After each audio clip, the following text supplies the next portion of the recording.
I got Dave Max Bourlet, and we're still at the Tampa Pro. This is the first day. We just concluded check-in, and with my good friend from New York, Rita, who we shot a few months ago, who just got second place at the New York Pro, the very prestigious New York Pro, and George, who's on his fourth show.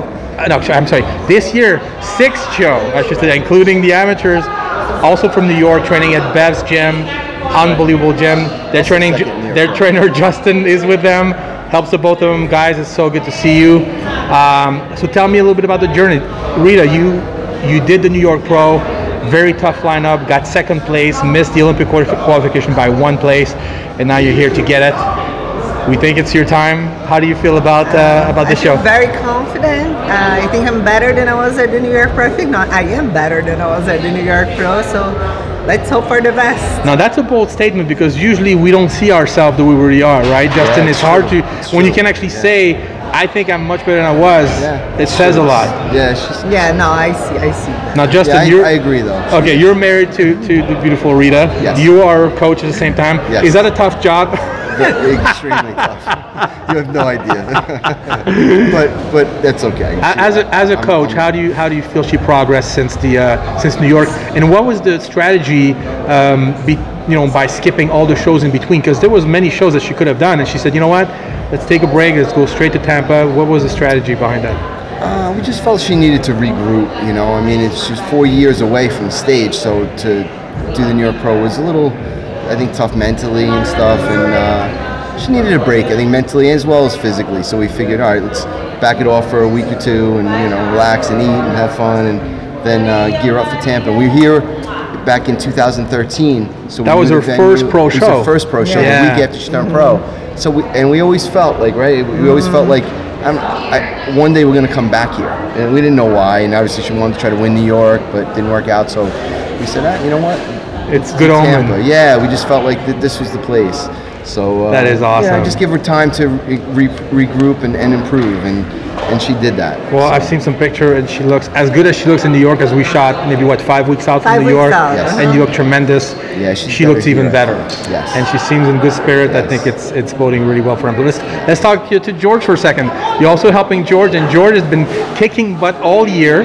He's been doing shows after shows after shows. After every show we've done what, 5? 5 He's shows, gotten better each show that we've done. Even though the placings, like second in New York, we figure if you improve, you'll win. The other. It doesn't always reflect the conditions. Sometimes different judging panel, different country. Like we made some mistakes in New York that were correctable, and we corrected those for the Chicago Pro. I'm very proud of George. The work he's put in. It's not easy to keep doing all these shows and improve at every show, and he's done that. And he was even better in Canada than he was in the Chicago Pro, and hopefully the same tomorrow. We'll see how the results pan out here. And I want to say that it definitely helps to have a great coach like Justin that could pull you back together when because it is tough to do show after show after show, mentally, physically. But then it really gets to a point where the mental part really takes over, and when your mind tells you one thing, then it brings your body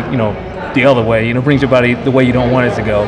But when you got a guy like Justin who can motivate you to get back on that horse and go for it, everything's just start to click again. You and Rita kind of have the same story in the sense that you guys both took a long break. She took 4 years off. You took 3 years off. Decided to come back to compete in men's classic physique this time, which I think is great for your shape and your body, and doesn't get to keep your lines and everything. And but how do you? 6th show, and if you qualify for the Olympia, that will be 7. Although we're kind of joking around off camera, if you go to the Olympia, like, okay, I haven't done any show this year, this is my big one, this is the one I wanted to do, so it's like you get re-energized sort of in a sense. I can answer that in that George is very mentally strong. I mean, it's one thing to be physically gifted or work hard at something, but it's another thing to just have that mental strength, and I think that most people would have a hard time doing 5 shows, now 6, and improving at each show. It's very hard to do, and I always gave credit to George for that. I kill him with the diet. I mean, he eats as much carbs as most bikini girls, and and doesn't complain and does it, and I ask a lot of him, and he's tough as nails, this guy. Who eats more carb between him and Rita? Rita. Oh man, that's awesome. Good lucky Justin, you heard that. That's awesome. You know, I always, you know, when people, you know, say that, oh, what do you do to stay motivated? You know, what keeps you motivated? People look for that motivation to keep them going.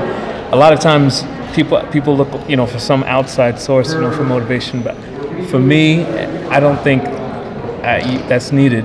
What I use for motivation, you know, and to do all these shows and to tell Justin, oh, whatever you want me to do, I do it. If you want me to eat no carbs at all, I'll do it. What motivates me to do that is the vision of that look that I want to have on stage. And when I have that vision of myself, of how I want to look on stage, that keeps me going. So, you know, that's all the motivation I need, you know, so it's not hard to stay motivated. Well, let me ask you something. Do you see yourself winning the Mr. Olympia?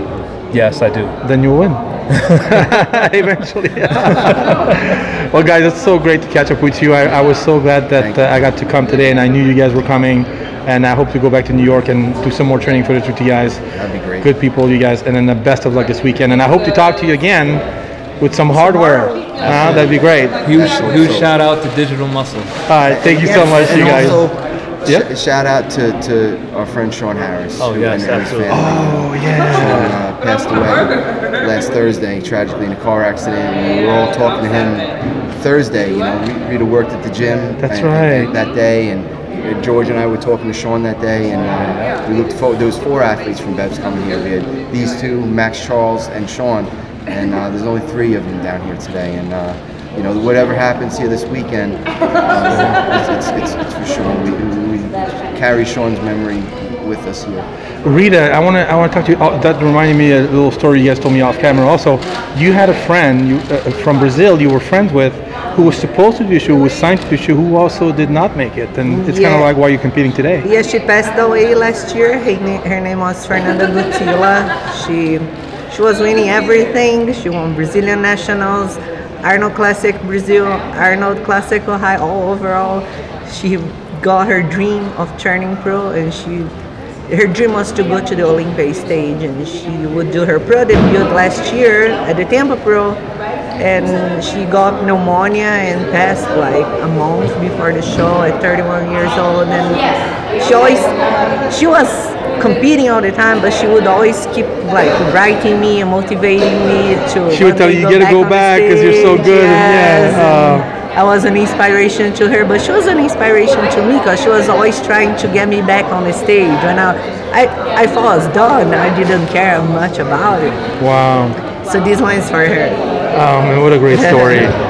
Well, guys, thank you so much for talking to me today. Thank you. And I expect an interview after your winnings, please. Yes. All right, thank you so much. All right, Dave Max Bourlet, and we are still at the Tampa Pro in beautiful Florida. And Luke, who I ran into, my good friend Susie Lin from Gold's Gym, who's a top trainer over there, doing the show in the figure. Hi. Hi, how are you, Dave? It's so good to see you. What a surprise. Yeah, it's great to see you down here. So here's the problem. You look so good all the time at Gold when I see you. I never know when you're competing or not, and then I see you here. That's really sweet. Thank you. I like to keep things on the quiet because you know what? When I'm at work, it's all about my clients and the focus there is on them. So it's nice for me to do this a little for myself and see where it goes from walking the walk and talking the talk. That is so cool. Your clients must be so proud and so happy for you. Did they know at least? No, they don't. They don't even know. No, keep everything hush. They just know you're coming to Florida, or they don't even know. You just take some time off and you come over here. Yeah. That is awesome. So talk to me about what it's like to be an IFBB pro, still competing and doing all the work, because I see you work a lot at Goals. You have a lot of clients. You're always working. How do you juggle the two? Is it hard or? Good observation. It's hard, but everybody keeps me really motivated because it's just I love to see people get fitter and just feel super like good about themselves. So I don't know. It's not hard. People keep me motivated. Yeah. How long have you been a trainer at Gold? I've been it'll be my 10-year reunion, 10-year anniversary in October. Wow. Yeah, 10 years already. So you love it, huh? I do. And when did you get your pro card? 2 years ago at 2 years TNU. ago. And how many pro shows for you so far? This is actually my 4th pro show. Wow, so you're active. Yeah. Very good. So you could be going to the Olympia after this. We never know. That'll be amazing. I'll put the good vibes out there. You better tell people if you're going to the Olympia, because we need to shoot in the gym. See, this is the problem. If you had told me you're competing, we would have done a training video, and we need to do this now. All right, well. All right, so maybe we'll come back. Yes, How's that? we will. Thank Yeah? you, Dave. All right, I got you on camera. Thanks, All right. Dave. Thank you so much, Susie.